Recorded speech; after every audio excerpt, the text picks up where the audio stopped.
Al llarg de la història, la música ha estat part fonamental de la societat i ha evolucionat amb ella. Volem conèixer l'empremta que ens ha deixat en cada etapa de la història. Aquest és l'objectiu de Música sense data de caducitat.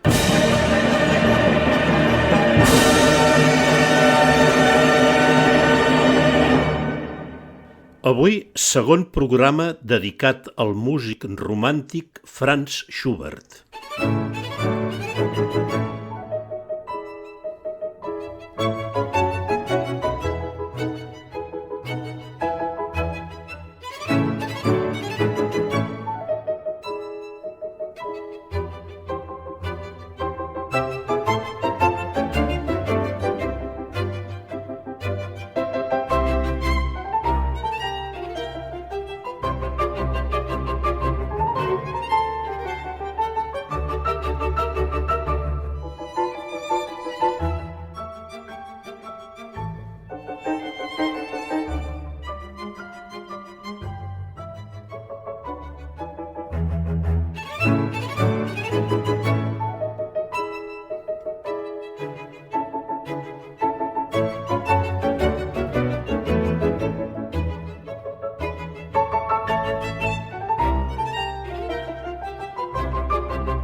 Recordem que Schubert, de molt jove, s'emancipà del seu pare perquè aquest l'obligava a seguir la tradició familiar del magisteri.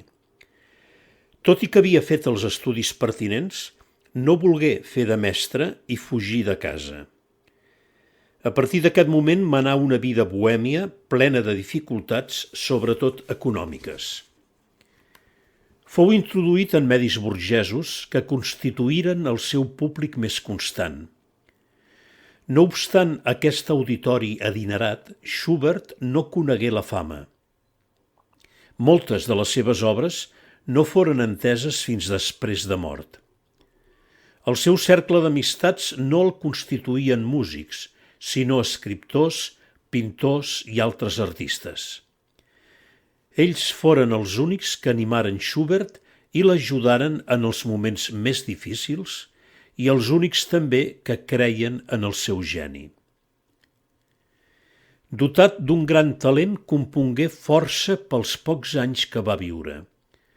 9 simfonies, quartets de corda, música per piano, misses i més de 600 lieder, que és la forma en la qual arribà a una perfecció més gran. Els lieder de Schubert tenen sempre un to popular que es manifesta en els títols dels cicles, Viatge d'hivern o La vella molinera. Schubert era un compositor inspirat en el sentit més romàntic del terme i creava amb facilitat i fluïdesa bellíssimes melodies.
Els Lieder formen l'obra més important de Schubert. Sovint són la font d'inspiració de gran nombre de músics per a obres escrites per a orquestra, trios, quintets. L'obra de Schubert està sempre impregnada d'un lirisme que es desprèn de la forma poètica dels Lieder. D'unes composicions simples, populars, Schubert en va fer una de les formes més grans i fecundes del romanticisme.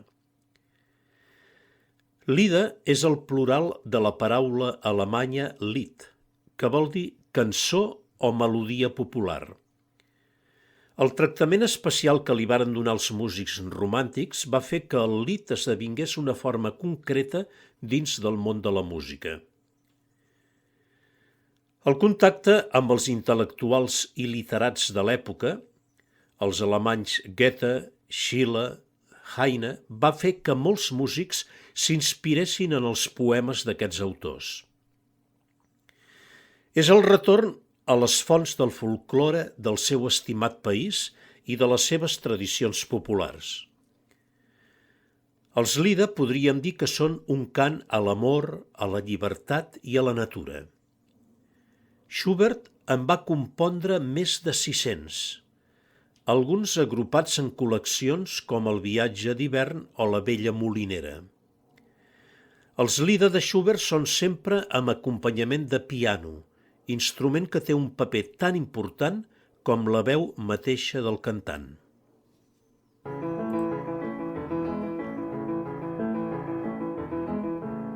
Das Wandern ist des Müllers, ist das Wandern. Das Wandern ist des Müllers, ist das Wandern. Das muss ein schlechter Müller sein, dem niemals fiel das Wandern ein. Das Wandern, das Wandern, das Wandern, das Wandern.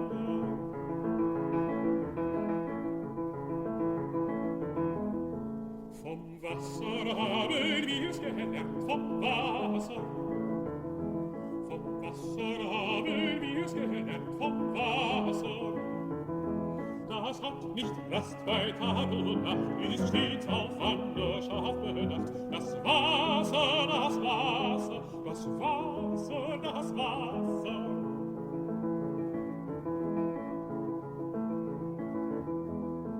Das sehen wir auf den Rädern, auf den Rädern. Das sehen wir auf den Rädern, auf den Rädern.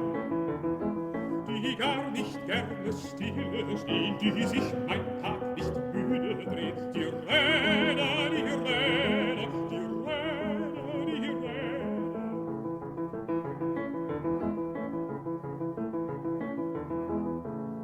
Die Steine selbst so schwer sie sind, die Steine. Die Steine selbst so schwer sie sind, die Steine. Sie tanzen mit dem Motorbein und wollen gar noch schneller sein. Die Steine, die Steine, die Steine, die Steine.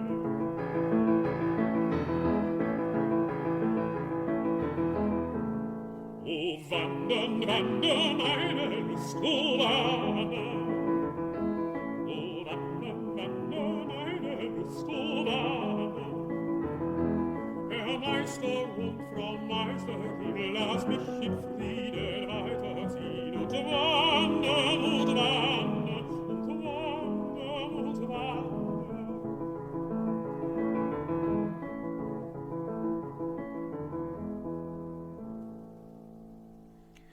La col·lecció de Lieder La vella molinera és un conjunt de 20 cançons que segueixen un argument. Acabem d'escoltar la primera cançó d'aquesta col·lecció. Un jove moliner, caminant pels camps buscant feina i amor, troba un rierol i li demana cap a on ha de tirar per trobar el que busca. El rierol l'emmena cap a un vell molí, on hi ha una gentil molinera. El rierol és el confident secret del jove i aquest li demana si creu que la molinera li dirà que l'estima. Però el rierol, malauradament, no li contesta. I aleshores ell comença a escriure per tot arreu el nom de la seva estimada. A les pedres, als troncs dels arbres, a les fulles que volen. Avui en diem grafitis. El Lied 2 està inspirat en una cançó popular austríaca, el Rierol, però treballada genialment pel músic en forma de variació. La importància del piano és extraordinària i juga un paper descriptiu, ja que amb l'ostinato ràpid de les notes de la mà dreta vol mostrar-nos el corrent lleuger del rierol, mentre que el moliner, atret per ell, segueix el curs de l'aigua que el portarà fins al molí. Comença amb uns compassos de piano sol i immediatament canta el baríton, el jove moliner. Recordeu que el baríton és la veu intermèdia entre l'aguda masculina del tenor i la greu masculina del baix. Aquí canta amb una veu càlida i alegre mentre segueix content el seu camí pel costat del rierol, el seu confident i amic. La lletra, traduïda literalment, diu així: He sentit el murmuri d'un rierol, una font que sortia de la roca per córrer cap a la vall, meravellosament fresc i net. No sé quina idea vaig tenir ni qui va donar-me el consell d'imitar-lo, però també jo caminaré endavant amb el meu bastó de pelegrí, sempre avall, més i més lluny, seguint el seu curs i la seva frescor. És aquest camí, o rierol? Digues, cap a on vaig? El teu murmuri m'ha trasbalsat i m'ha embriagat els sentits. Però, per què parlo de murmuri? Probablement són les nimfes que entonen el seu cant dins les profunditats de l'aigua. Deixa-les cantar, amic, i que continuï la fressa mentre seguim el camí. Ja sento les rodes del molí. Ich hört ein Bächlein rauschen, wohl aus dem Felsenquell. Hinab zum Tale rauschen, so frisch und wunderhell. Ich weiß nicht, wie mir wurde, nicht wer den Rat mir gab. Ich musste auch hinunter mit einem Wanderstab. Ich musste auch hinunter mit einem Wanderstab. Hinunter und immer weiter und immer dem Bache nach. Und immer frischer rauschte und immer heller der Bach. Und immer frischer rauschte und immer heller der Bach. Ist das denn meine Straße? O Bächlein, sprich, wohin? Wohin, sprich, wohin? Du hast mit deinem Rauschen mir ganz berauscht den Sinn. Du hast mit deinem Rauschen mir ganz berauscht den Sinn. Was sag ich denn vom Rauschen? Das kann kein Rauschen sein. Wir singen wohl die Litzen tief unter ihre Reih. Wir singen wohl die Litzen tief unter ihre Reih. Lass singen, Gesell, lass rauschen und andere fröhlich nach. Es gehen ja Mühlenräder in jedem klaren Bach. Es gehen ja Mühlenräder in jedem klaren Bach. Lass singen, Gesell, lass rauschen und wandre fröhlich nach, fröhlich nach, fröhlich nach.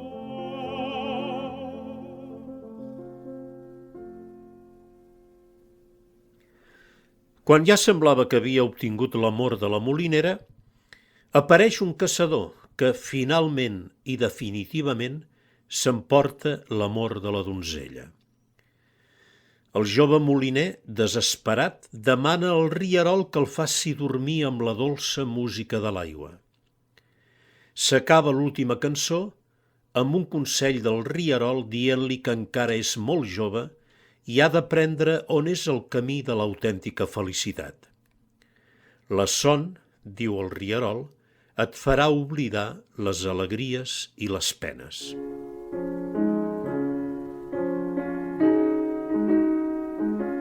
Wenn ein Jagdhorn schallt aus dem grünen Wald, wenn ein Jagdhorn schallt aus dem grünen Wald, will ich sausen und brausen, wohin ich her.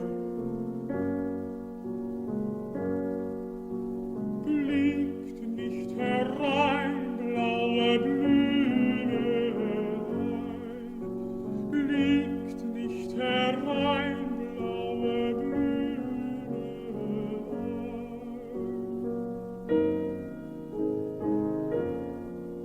Ihr macht meinem Schläfer die Träume so schwer, ihr macht meinem Schläfer die Träume so schwer.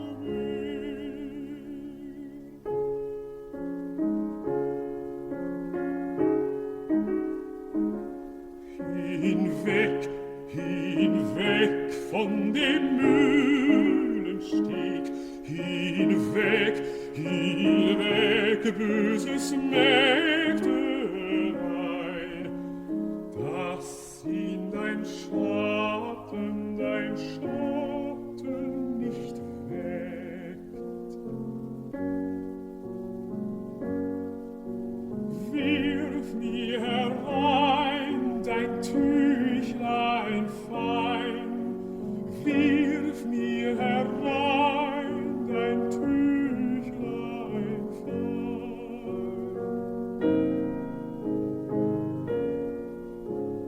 dass ich die Augen ihm halte bedeckt, dass ich die Augen ihm halte bedeckt.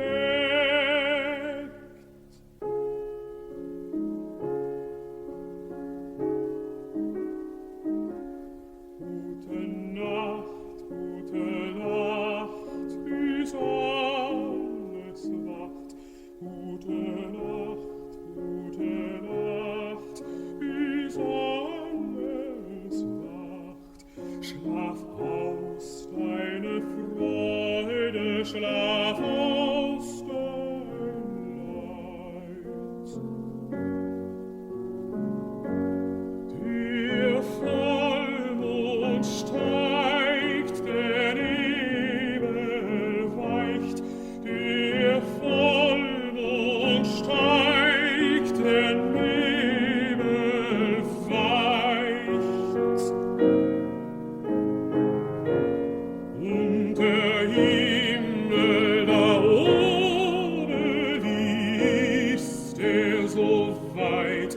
Und der Himmel da oben, wie ist er so weit?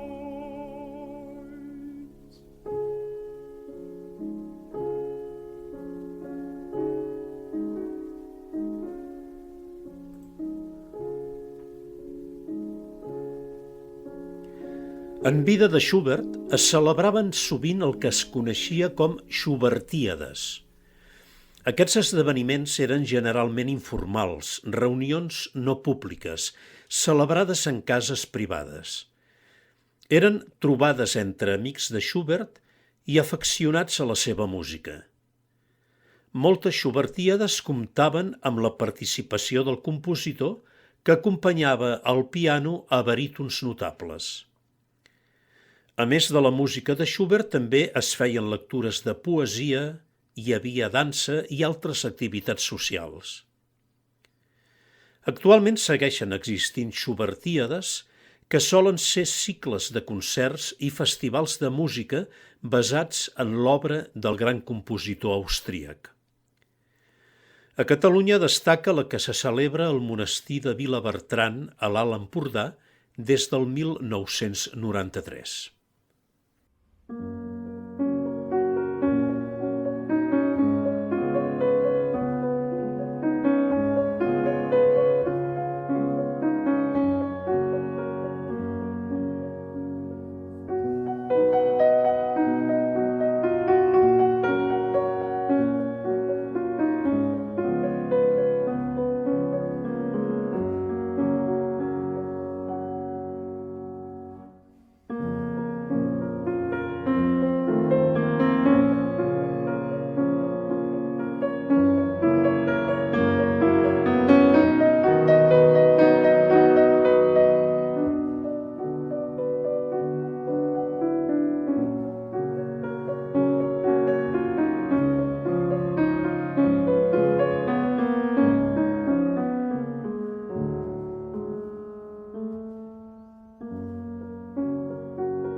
Com hem dit anteriorment, l'últim desig de Schubert abans de morir va ser que l'enterressin al costat de Beethoven. El desig es va complir. Schubert està enterrat en el mateix indret que Beethoven, reservat a músics il·lustres al cementiri principal de Viena. Admirava profundament Beethoven i, malgrat viure a la mateixa ciutat, ell mai va arribar a conèixer la fama o l'èxit. No obstant això, Schubert, juntament amb Beethoven, va posar els fonaments del que seria el romanticisme. Podríem dir que Schubert representa l'essència del primer romanticisme, el lirisme, la melodia i les passions. Deia Franz Schubert: «Les meves creacions són fruit del coneixement de la música i del dolor. Quan m'inspiro en una cosa bona, la música neix amb fluïdesa i brollen les belles melodies. Quan desitjava cantar l'amor, es va transformar en dolor, i quan volia cantar el dolor, va ser transformat en amor per mi».